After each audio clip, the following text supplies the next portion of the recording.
আমার ছোট ভাই রাকিবুর রহমান রাকিব। বিসমিল্লাহির রহমানির রহিম। আজকে 3 নম্বর ওয়ার্ড খড়পাড়া কর্তৃক আয়োজিত আজকের এই জনসভা উপস্থিত আছে আজকের অনুষ্ঠানের সভাপতি জনাব অঞ্জলি আফসারি এবং আরো উপস্থিত আছে আজকে যাকে ঘিরে আজকে আমাদের এই আয়োজন গুরুদাসপুর পৌরসভার সবচেয়ে জনপ্রিয় নেতা এবং আওয়ামী লীগ দ্বারা সবচেয়ে নির্যাতিত নেতা, গুরুদাসপুর পৌরসভা থেকে বারবার বিপুল ভোটে নির্বাচিত সাবেক মেয়র, গুরুদাসপুর পৌর বিএনপির বিপ্লবী সভাপতি, আমাদের আস্থার ঠিকানা জনাব মশিউর রহমান বাবলু কাকা আমাদের মাঝে উপস্থিত আছে।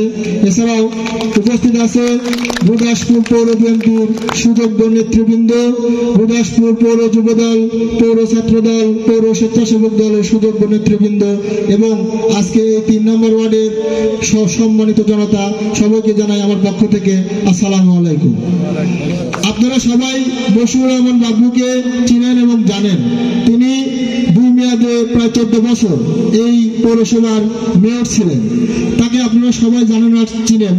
এই পৌরসভায় গত নির্বাচনে প্রয়াত আওয়ামী লীগের অবৈধ এমপি আব্দুল কুদ্দুস সাহেব এই পৌরসভা প্রায় প্রত্যেকটি জায়গায় একটা কথাই কিন্তু বলে গেছে যে এই পৌরসভার যা কিছু হয়েছে আজ থেকে 10-12 বছর আগেই হয়েছে, পরে আর কিছু হয়নি। তার মানে তিনি এটাই বোঝাইছে যা কিছু করে গেছে মশিউর রহমান বাবলুই করে গেছে। তার পরবর্তীতে কেউ কোনোদিন এই পৌরসভার কোনো কিছু ভালো কিছু করেনি। আপনারা সবাই এখানে যারা আছেন সবাই বিবেকবান লোক, সবারই জ্ঞান বুদ্ধি সম্পূর্ণ।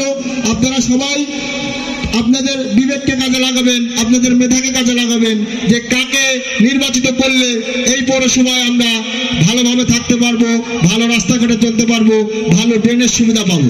আমরা সর্বদা আপনাদের সাথে আছি এবং আপনারা জানেন, হয়তো আমরা জানি না নির্বাচন কবে, জনগণ ভোটে আমরা মশিউর রহমান বাবলুকে নির্বাচিত করতে চাই। আপনাদের সমর্থন সবার আগে। আপনারা সবাই কি মশিউর রহমান বাবলুকে সমর্থন দিচ্ছেন? সবাই সমর্থন দিচ্ছেন ইনশাআল্লাহ। এবং তিনি আগামী নির্বাচনে অবশ্যই বাংলাদেশ জাতীয়তাবাদী দল বিএনপির মনোনীত প্রার্থী হয়ে আপনাদের মাঝে আসবে এবং বিপুল ভোটে ইতিহাস সৃষ্টি করে মেয়র হয়ে আমরা ঘরে ফিরবো। এই বলে আমার বক্তব্য শেষ করছি। বাংলাদেশ জিন্দাবাদ, জাতীয়তাবাদী দল বিএনপি জিন্দাবাদ।